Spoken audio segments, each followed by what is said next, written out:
This is Democracy, a podcast about the people of the United States. A podcast about citizenship, about engaging with politics and the world around you. A podcast about educating yourself on today's important issues and how to have a voice in what happens next. Welcome to our new episode of This is Democracy. This week, we're going to discuss the Transatlantic Alliance, and in particular, NATO, the North Atlantic Treaty Organization, an organization that I think historians agree is one of the most, if not the most successful alliance in the history of the world. And today, we're going to discuss why this alliance exists, and what role it's played, and how we should think about the future of this alliance, if it has a future, and its relationship to democratic relations across societies and alliances on both sides of the Atlantic Ocean, a very important issue for politics and international diplomacy. We're joined by two friends and scholars and teachers who have written some of the most important work on NATO, two people who have taught me much of what I know about this alliance, Joshua Shifrinson and James Goldgeier. Hello, gentlemen. Hello. Josh Shifrinson is an associate professor of international relations in the Frederick S. Pardee School of Global Studies at Boston University. His first book, which is a wonderful book with a bright yellow cover, I can see it on my bookshelf now. It always stands out on your bookshelf because of the bright yellow color and the brilliance of what's inside of it. Rising Titans, Falling Giants, How Great Powers Exploit Power Shifts. A really thoughtful explanation of how big countries, deal with shifts in international power. Related to this, Josh has written numerous articles, particularly on NATO, on the durability of NATO, on its expansion at the end of the Cold War, and various related issues. James Goldgeier is a professor of international relations and the former dean of the School of International Service at American University, and he survived his deanship and remained an active scholar. I think no one has ever done that before, Jim. You're the only one who's managed that. He's also the Robert Bosch Senior Visiting Fellow at the Center for the United States in Europe at the Brookings Institute, and he serves as chair of a committee that I have great reverence for, the State Department Historical Advisory Committee, which helps us to get documents that we as historians can use for our research. Jim has written numerous books. I think still the best book on the period from the end of the Cold War to 9/11, America Between the Wars, that he co-wrote with Derek Chollet. Also Power and Purpose, U.S. Policy Toward Russia After the Cold War, that he co-wrote with now former Russian ambassador Michael McFaul. And particularly for our subject today, Jim wrote the first, and I still think the best book on NATO expansion, Not Whether But When, the U.S. Decision to Enlarge NATO. So we have two scholars and public intellectuals who clearly know more about this topic than anyone else and a lot to share with us. Before we turn to our conversation with Josh and Jim, we have, of course, Mr. Zachary Suri's poem. What's the title of your poem, Zachary? Transatlantic Elegy. Transatlantic Elegy. Okay, let's hear it. Out of the dust, can you see it now, over there? The giant sits alone, a figure in a wrought iron chair. Arisen from the hole he himself has piled up, the giant looks around, wants your wine inside his cup. It is a lonely habit, overlooking all your friends. It is indeed a lonely hour when they retreat into their dens. But you, giant over there, you behemoth in your gold-plated lair, you have not been forgotten, only tastefully ignored. They remember all your blessings, and they remember how you snored. It is a solitary sport, this gallivanting hopefulness, the smile, the embrace, a recognition of your soulfulness. You sit as if in the impression of a painting on the wall, and they stand beside your picture frame, relating, recall, we believed you were arisen in Kabul before the fall. Interesting way. Wow. That is amazing. This is why we have the podcast. We have Zachary's poetry to open up our eyes. Oh, that's the best thing ever written on NATO. Now, Zach, I heard it was called Transatlantic Elegy. Does this mean you'll be running for the nomination in Ohio at some point? No. No JD Vance is here for us. No JD Vance is here. Very good. Zachary, clearly your poem had impact already. What is your poem about? My poem is really about the ironic position the United States finds itself in as the former center of the Transatlantic Alliance that was in many ways the strongest alliance of the late 20th century. But now, as someone who's seeking to reclaim that, but at the same time trying to make decisions like pulling out from Afghanistan without really consulting our allies in the ways that we have in the past, right, or at least aspired to. Right. And we'll come back to that, of course. But I think your poem also implies that there was a golden moment. There was something there, right? It's an elegy to some. So maybe, Jim, how should we start our history of NATO? What is NATO about? Why was it founded? And what did it do well in its time? Well, I think we start with Zachary's poem and bringing the giant out of the lair. This was I think it's really important to remember that this alliance formed in 1949 among the United States, Canada, and 10 European countries, that then added 4 more European countries during the Cold War, and then expanded with 14 more after the end of the Cold War. It was a big deal to form this alliance in 1949 because it really went against the ideas of the founding of this country. George Washington's admonition against permanent alliances, Thomas Jefferson's, argument against entangling alliances. That we got involved in the alliance, the Grand Alliance, in World War II because the world was at stake, but the idea was that when that was over, that would be that. Who thought we would be forming some kind of permanent alliance with Canada and our European allies? And there we were in 1949, forming NATO, and of course other alliances as well during the Cold War. So, but the Soviet threat was deemed to be so sufficiently dangerous to the United States and its partners that the United States did go about forming these alliances only a few years after it had been allied with the Soviet Union and the United Kingdom in the Grand Alliance of World War II. So it really is hugely important that it was established, and that here we are in 2021, and Zachary's poem has pointed out that there's some cracks in the thing, but it's still standing all these years later. It's amazing, and you're certainly right, Jim. As a historian, I always remind my students that the United States, after the Revolution, when we had an alliance with the French, we never formed another alliance again until World War II. I mean, so our tradition, as you said, was not to have alliances like this. Josh, it's often said, and the quote is apocryphal from Lord Ismay, as far as we can tell, but it's often taken as an apocryphal statement that NATO was created to keep the U.S. in, the Soviets out, and the Germans down. Is that accurate?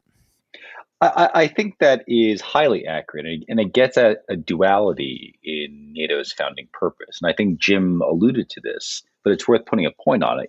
We think of NATO retrospectively as this exercise in using American power to deter the Soviet threat, to keep kind of the Red Army and the Soviet Union's political influence in check.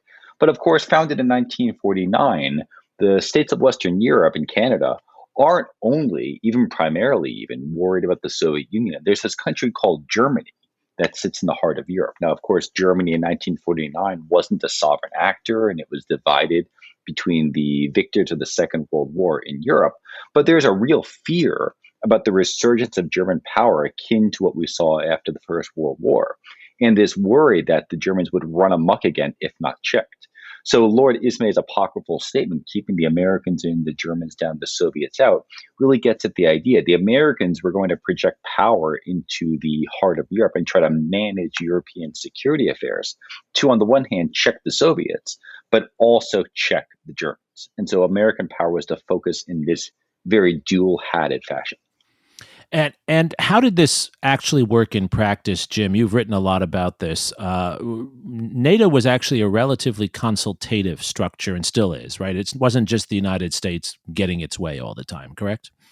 Well, yeah, a little bit of both. I mean, the United States clearly has been the dominant actor within NATO, but it is an organization that does operate by consensus. Nobody has a veto within NATO. And it's interesting. I have a former PhD student from American University, Balázs Martinfi, who wrote a great dissertation on NATO decision making in the middle of the Cold War period, and he used archival materials from NATO and showed that actually there were lots of conversations within NATO when smaller countries were able to push back successfully against the U.S. position. So, especially at the end of the Cold War and soon after, we tend to think of the United States as this truly dominant power within NATO, and it provided so much of the wherewithal for NATO to be able to deter the Soviet Union that it definitely had a pretty overwhelming voice. But it does have to consult, and it does have to work with its allies within the institution. And Jim, just following on that really interesting point, and thanks for mentioning that dissertation. I haven't read it. I need to read it myself. Would you say that NATO spread or encouraged democracy in Europe? I think that's really more of a post-Cold War phenomenon. When we look at the establishment of NATO, I mean, we think about it as this alliance of democracies. But, there were countries during the Cold War, Portugal initially, Greece and Turkey come into the alliance in 1952. And both in the 1960s go through challenging periods. It is the case that Spain doesn't come in until 1982, post Franco. But the emphasis during the Cold War really was strategic, but it's in the aftermath of the end of the Cold War and the effort to think about NATO as a more political institution and trying to figure out what to do about Central and Eastern Europe and how one could help encourage democracy and respect for human rights and rule of law. It's really in the aftermath of the end of the Cold War that NATO becomes more geared toward trying to help develop democracy in these potential new members. Whereas I think during the Cold War, it was really much more focused on its strategic purpose. And Josh, on this point of the strategic purpose, which I think Jim is obviously correct about, was at the core of NATO, would you say, before we talk about the end of the Cold War, during the Cold War, did NATO succeed in containing Soviet aggression, and did it succeed in, as you discussed before, bringing Germany into the Western alliance in a way that was comfortable and effective for the countries of Europe and for the United States and Canada? Oh, I think beyond the shadow of a doubt, by which I mean there was no World War III, and the Soviet Empire did not expand in Europe beyond its late 1940s borders. That's a pretty big success in at least overtly stopping the Soviet threat. Now, with deterrence, you obviously never know if the other side actually intended to act. But just on the surface of it, there was no further Soviet expansion. So that's a win. And on the Germany side of the equation, one thing we've only loosely talked about, but I think speaks to this issue that you've raised, Jeremy, is that the initial American plan was to integrate Germany so thoroughly into the European order, the Western European order, if you want to use that term, that the Americans could eventually withdraw, right? The plan was for eventually Western Europe to stand on its own two legs against the Soviets, and the Americans could move more offshore. Judged against that very high standard, NATO during the Cold War didn't quite meet its goal. And Mark Trachtenberg has written quite elegantly on how this problem came about, how these tensions lingered.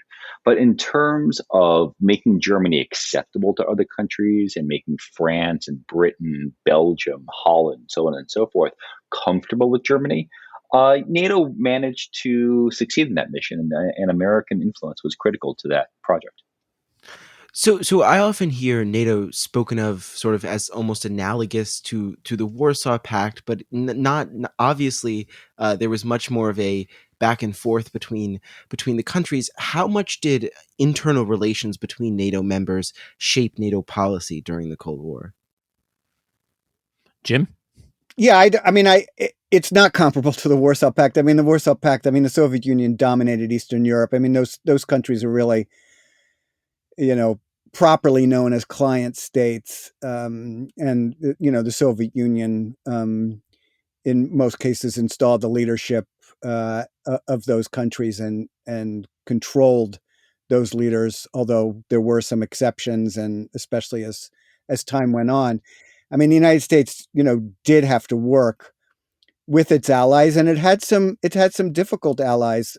Tim Sale's written a great history of NATO called Enduring Alliance. And, I was fascinated when I read it, the sections on, French President Charles de Gaulle. It was just exasperating for American presidents. A lot of the sort of the ways in which de Gaulle was threatening to walk out, sort of echoed the way Donald Trump would argue about threatening to walk out. But of course, it's a big deal for the United States to walk away from NATO. France walked away from the Integrated Military Command, and it's France, not the United States. So it wasn't the end of the alliance. And of course, it's since come back in recent years. But there certainly there were some interesting personalities, and there were some issues that had to be managed during the course of NATO's existence. And the old joke is sort of that NATO's always in crisis. Every time we talk about NATO in crisis, it's like, we've seen this movie before, because there's always some issue that's dividing the allies. Right. And yet they managed to stay together. That's a perfect segue to Josh and your work on NATO expansion. And of course, Jim's written about this as well, so we'll get both of you in on this.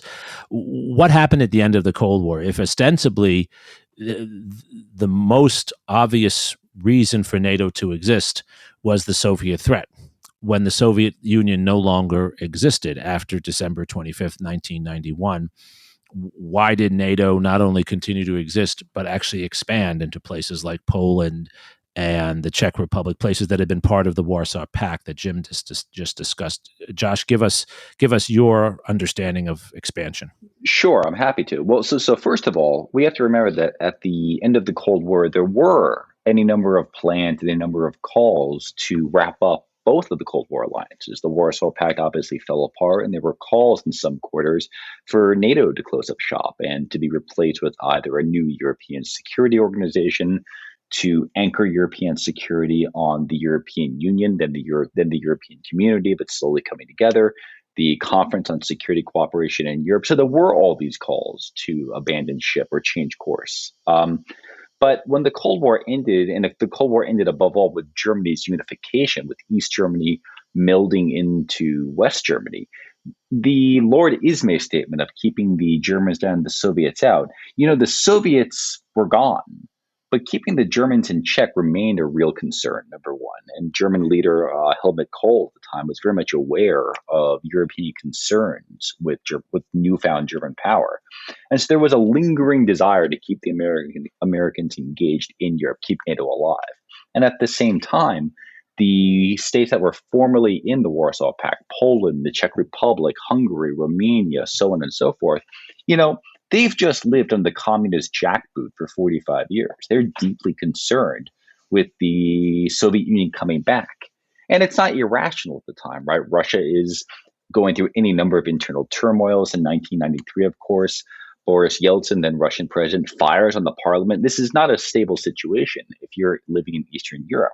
So even as NATO is staying alive in Western Europe, there's a real desire on the parts of these former Soviet Warsaw Pact states to get the security benefits that come with an alliance with the United States.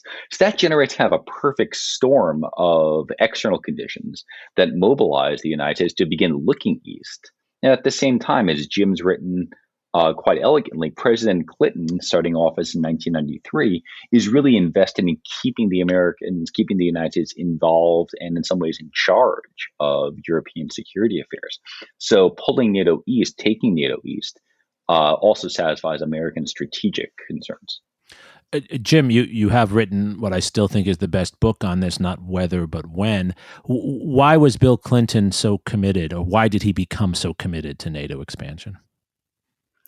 Well, I think there were both policy and political reasons for him. And I think it's just really important to remember that both George H.W. Bush and Bill Clinton were very concerned about isolationist sentiment in the United States, uh, very concerned that the American public would not support international engagement with respect to Europe in particular.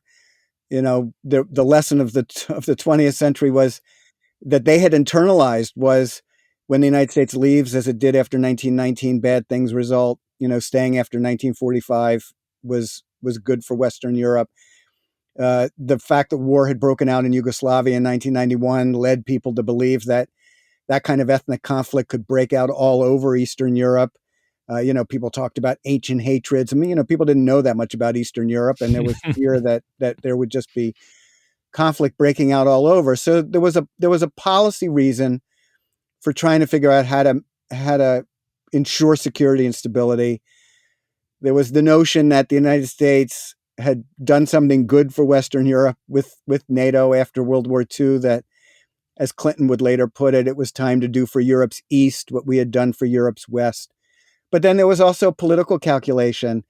It was very important in the 1992 campaign for Tony Lake, who was advising Bill Clinton on foreign policy, that Democrats try to woo back sort of the neoconservative elites who had left for the Republican Party in 1980 and supported Ronald Reagan, and also voters of Central and Eastern European descent, sort of Reagan Democrats, particularly Polish Americans. You know, sort of the idea that the Democrats had lost these voters in the 1980s in the two Reagan election victories and then the Bush 88 victory. And George H.W. Bush was seen as slow to recognize the change that was taking place across the communist world. And Tony Lake thought that using sort of democracy promotion was a way to woo these neoconservatives and also voters of Central and Eastern European descent back to the Democratic Party. And Clinton, the Clinton team felt they did that successfully in 92, and they were going to keep those supporters in 1996. And it's no accident that when Bill Clinton makes his big announcement about NATO enlargement in October 1996, it's no accident that he goes to Hamtramck, Michigan, to speak before a largely Polish American audience. You know, this constituency in the Midwest and Northeast was very important to the Clinton Democrats. And your compelling account, Jim, belies the notion that domestic politics are separate from foreign policy. Clearly, they're integrated, even in something that is sometimes a more archaic issue like foreign alliances, right?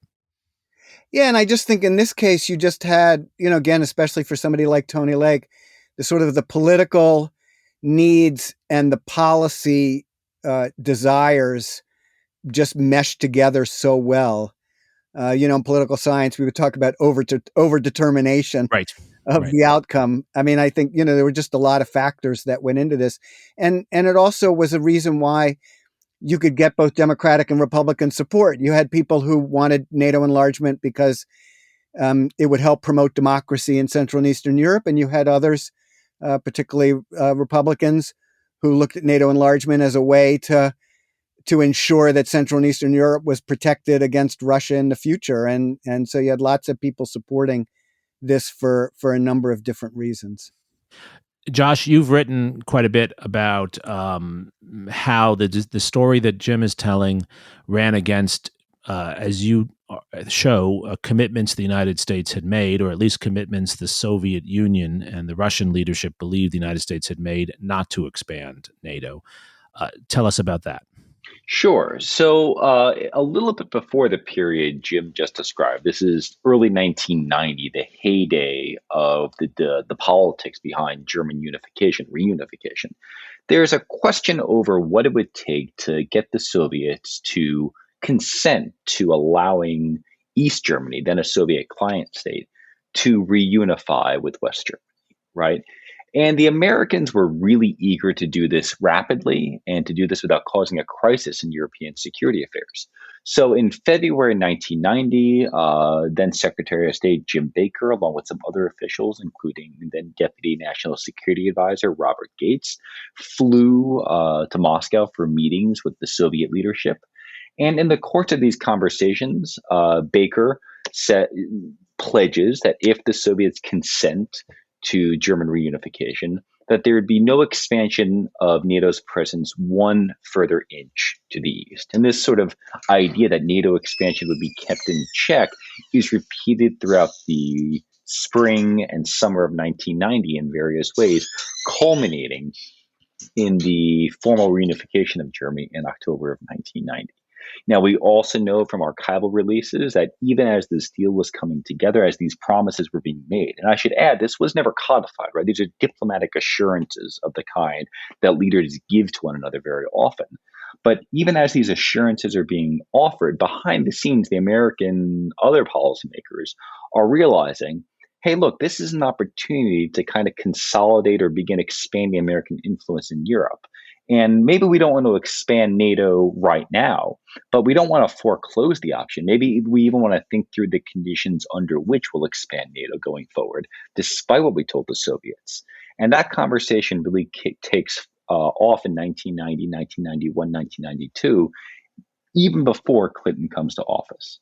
So to go to the period that Jim was mentioning, by the time Clinton gets into office, there's already been a lot of discussion and a lot of thinking behind the terms and conditions as to when the U.S. would consent or allow or push for NATO expansion. I've always been struck by then State Department Counselor Robert Zoellick's statement that had Bush been reelected for a second term, he was convinced that Baker and Bush would have pursued NATO expansion just as Clinton did.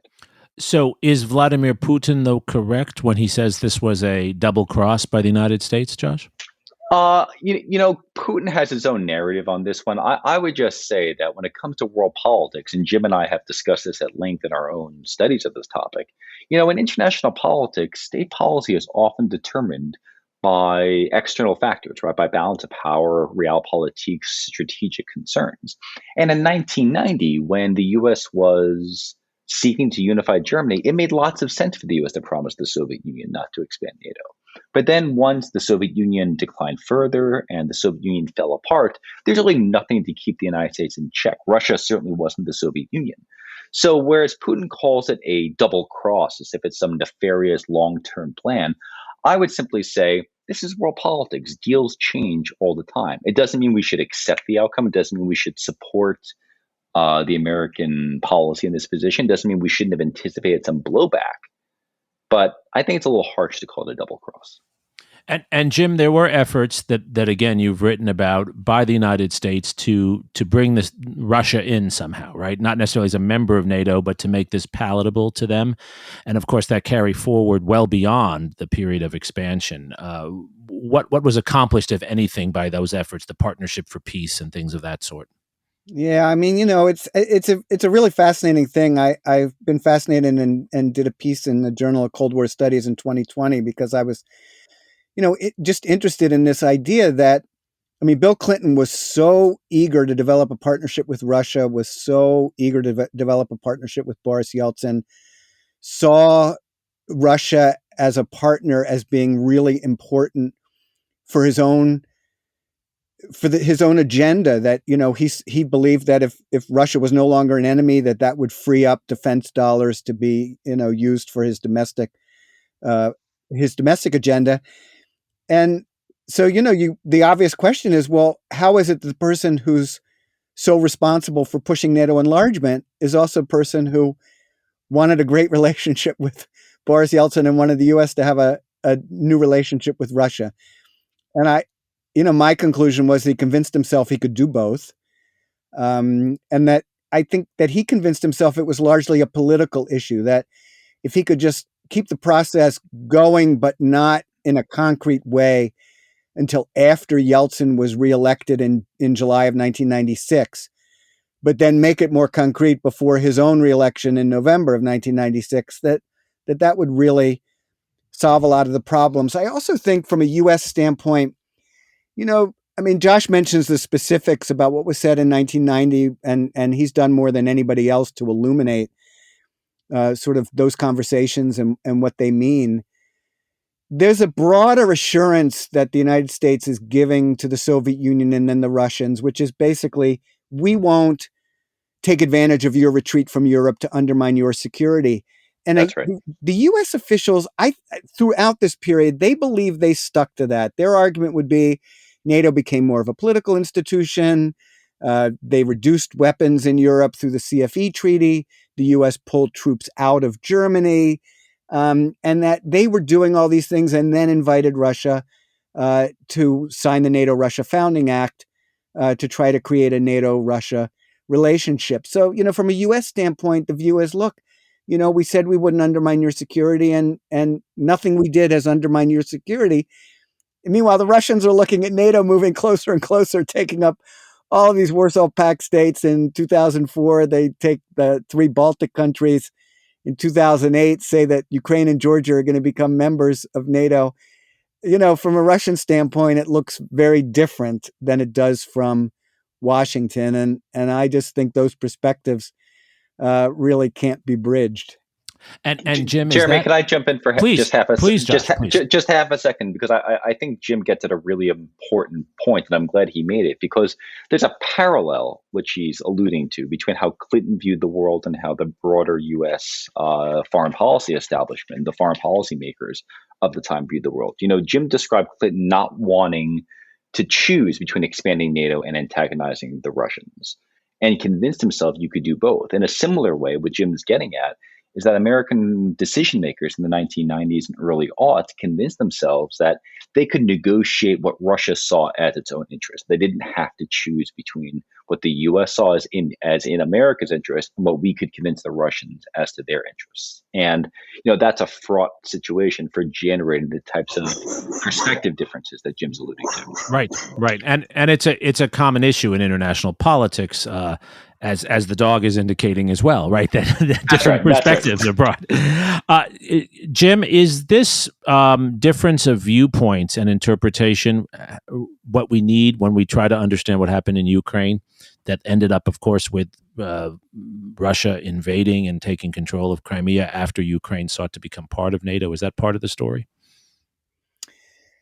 Well, I think it's part of the story, but there's no excuse for the fact that, Vladimir Putin invaded Ukraine, annexed part of its territories, fostering civil war in the Donbass, and has refused to really pursue a negotiated solution to that conflict. And you can understand Russian fears about Western intrusions, but I don't think that excuses invading another country. So, but there's no question. I mean, I think this is one of the interesting features of this. Bill Burns, who's now the CIA director, was ambassador in Moscow in 2007, 2008. His book, The Back Channel, is an amazing book. He has posted on the Carnegie Endowment website, the Back Channel book website, declassified documents he got declassified, including cables that he sent home, in the run-up to the 2008 Bucharest summit, and he NATO summit, and he writes that, Ukraine and Georgian membership in NATO, this was a red line for people in Moscow, and he says this isn't just hardliners or Putin. This is for people across the political spectrum. Just feel that this would be very damaging to Russian interests. And, the Russians see themselves as having a privileged sphere of influence in the former Soviet Union. They think they should be able to control the affairs there. They don't want to see these countries in these other countries in Western institutions. They don't really want to even see them as successful democracies. And the United States views these countries as independent countries that, if they want to pursue democracy, if they want to pursue Western orientation, if they want to draw closer to Western institutions, that's their prerogative and they should be able to do it. So again, you have fundamentally different perspectives. And of course, Russia is closer and Russia's interests are, much deeper. And, they've been able to carve out this part of Ukraine to control. But at the same time, they've also antagonized the population of Ukraine, which is now more supportive of NATO of being part of NATO than they've ever been. So, Josh, how does this lead into the Trump administration's policy towards NATO? Where did NATO find itself in 2017 under Trump administration? Right. Well. It's a really good question. I think we need to remember that throughout the 1990s and 2000s, NATO really expanded quite dramatically. By the time Trump came into office, actually shortly after Trump came into office, NATO took in its 30th member. Right. So this is now a very large multilateral organization. And at the same time, the alliance has kind of taken on any number of tasks. Right. This long-term fear of a Russia, at least by the 2010s, was back because of Russian machinations in the Ukraine. Germany was largely contained. No one was really deeply worried about Germany at this point in time. But the alliance has been operating in out-of-areas missions, conducting operations over Libya, intervening in Bosnia in the 1990s, of course, has the Afghanistan mission. And there's a concern, which well precedes Mr. Trump, that despite taking on all these new tasks, and despite being the focal point of European security affairs, that the European members of the alliance and Canada have really not been pulling their weight in terms of building military forces that can do the hard security tasks that remain at the core of the alliance's different operations. But this was a theme in President Obama's administration, with then Secretary of Defense Bob Gates using his last speech as Secretary of Defense to really criticize the NATO allies. But of course, Mr. Trump comes into office and makes this a real focal point of his foreign policy, daring, saying that if the allies don't step up, the U.S. may go home.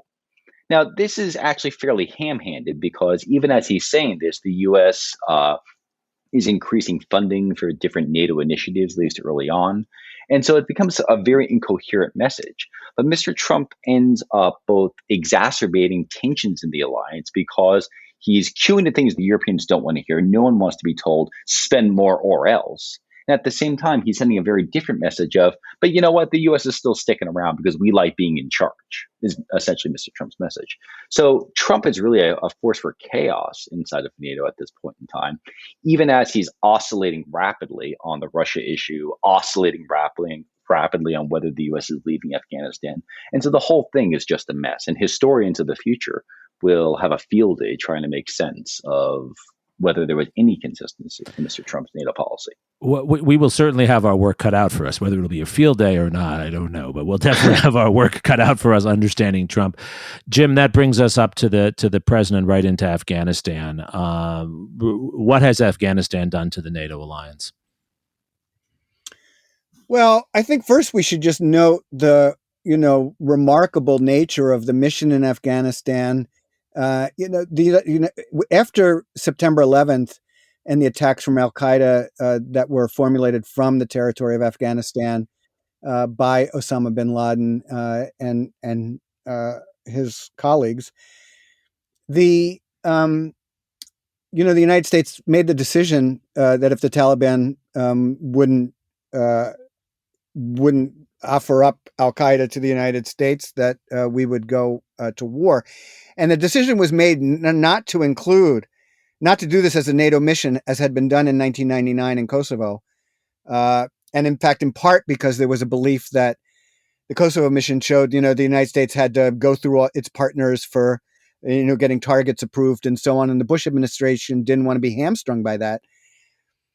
And then the Bush administration, even though the Allies had invoked Article 5 and stood with the United States in the aftermath of September 11th, but then the Bush administration goes and invades Iraq in 2003 and gets bogged down in Iraq. And then, oh my gosh, it needs Europe. And it asks NATO, in fact, to come and set up an international security assistance force and do reconstruction and stabilization in Kabul.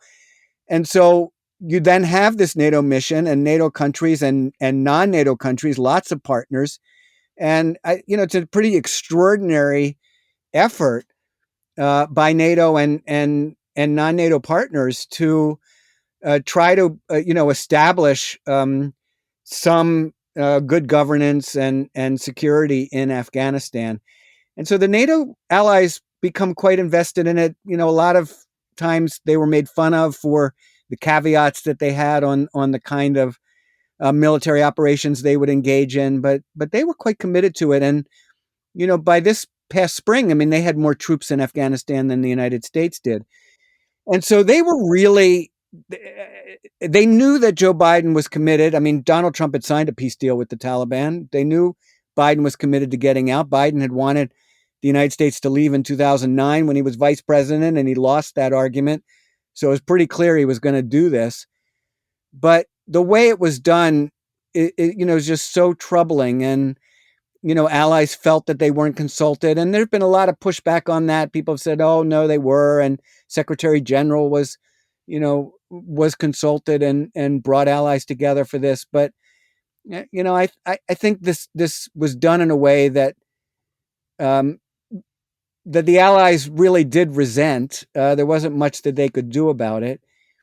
I don't know if it'll have any long-lasting effects. I mean, partly it depends on how the Biden administration looks at its European allies and how it thinks about them. And I think the big question there is, does it think about them as allies to work together to solve problems of a general nature, including specific problems related to that region? Or does it view every ally in terms of what it can do for the United States in its strategic competition with China?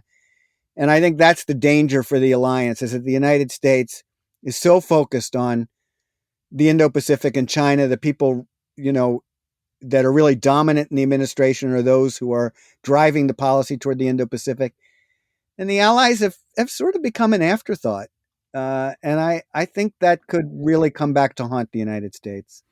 Well, and that really very, very thoughtfully, Jim, takes us into where we always like to close, which is bringing all this history that you and Josh have shared with us to the present, and thinking through not how we predict the future, but how we think about possible pathways for the future. Josh, let me turn to you first. What do you think from this history that you know so well and have shared a bit of with us? What do you think are some lessons going forward? How should we think about the Transatlantic Alliance going forward? What should it look like? And what are the possibilities as you see them? Sure. So I'll echo Jim's point, first of all, just to say, look, the U.S. attention has and will continue to shift, barring anything unforeseen, towards the Indo-Pacific region. So Europe in general is going to be what Asia was during the Cold War, the secondary importance theater, but not the focal point of American concern. So NATO in that context is likely to lose importance. U.S. time and attention is not going to be as devoted to it. And so I expect NATO to hang together in some way. But more and more, the U.S.'s own attention is going to shift elsewhere, which in turn is going to create an opening for voices in Europe arguing for a greater European pillar within NATO, or simply some kind of EU-based security apparatus to kind of take the agenda and run with it. We've already seen hints of this with President Macron of France's calls for a greater European effort. So we're going to see those exercises really step up. Where that goes, I don't really know. I could tell a story that the EU really steps up and the European allies really step up and bear more of the weight as the US withdraws or turns elsewhere in the world. I could also tell a story that says NATO, without the active managerial role of the United States, begins to fray at the seams. I likely suspect it's really going to be more of a slow kind of attrition fraying at the margins. But despite that somewhat negative or cynical answer, I think it's also important to step back for a second, right? This is what I always tell myself whenever I kind of do my net judgment of what the last 75 years in Europe have been. If you had said to an American policymaker in 1949, hey, by 75 years from now, you're going to have a Europe that is mostly democratic, where there are no real great power threats, where nuclear weapons have not proliferated everywhere, and most of the countries have settled their outstanding territorial and economic disputes. They would have taken that and run with it. That's a massive slam dunk. So even if NATO falls apart tomorrow, which I don't think it will, the situation in Europe, except for the border regions, really, it is unprecedentedly good from the perspective of many European actors and certainly from the United States' perspective. That's really helpful, Josh. Jim, to come to you, it seems to me that it's a question of path dependence, right? NATO has been part of this very successful set of developments that Josh describes. But what do we know about the role it should play going forward? Well, it's interesting, when Josh mentions sort of if you had told U.S. officials in 1949, here's what 2021 would look like, how happy they would have been to hear it. And I think they also would have asked the follow-up, which was, so that means the United States didn't have to stay in Europe anymore, right? Right. I mean, they would have expected that we would have left. That's right. So, but there we are. And I think that it's what's so fascinating. We started with the focal point of Europe and the Soviet Union, how NATO was formed, what the thinking was at the end of the Cold War. In that period, as Josh said, Europe and Russia were the focal point of U.S. foreign policy. That's what we thought about the most. And that's no longer true. We're thinking about Europe and Russia today just as part of our policy toward China. We want Russia. Biden wants stable and predictable with Russia so that he can focus on China. He's looking at Europe. What can you do for me on China?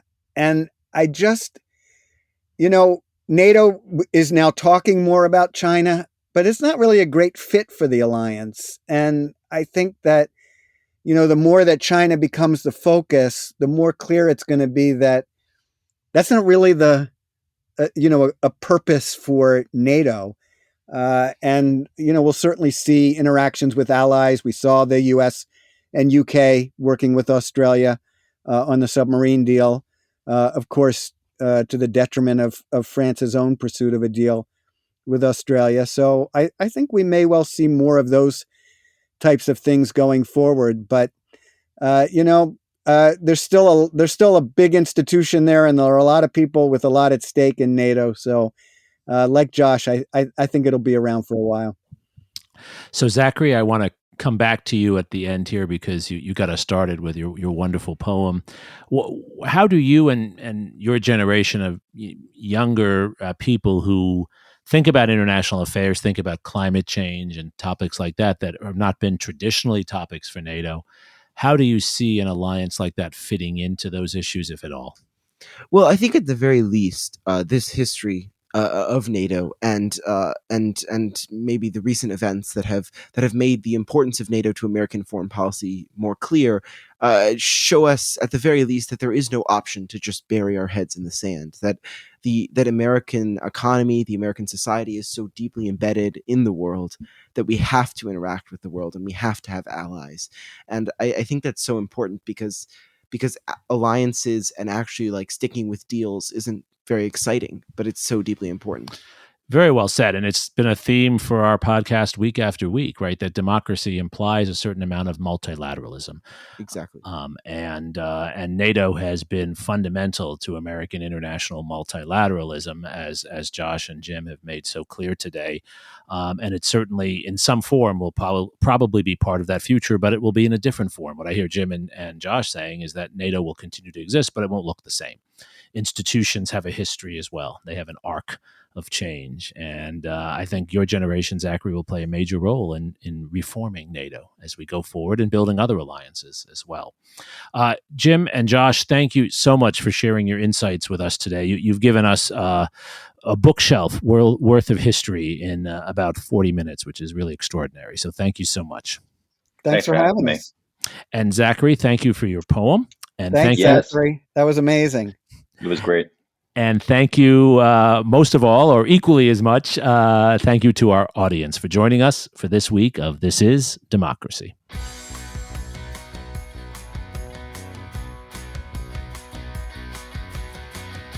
This podcast is produced by the Liberal Arts ITS Development Studio and the College of Liberal Arts at the University of Texas at Austin. The music in this episode was written and recorded by Harris Codini. Stay tuned for a new episode every week. You can find This Is Democracy on Apple Podcasts, Spotify, and Stitcher. See you next time.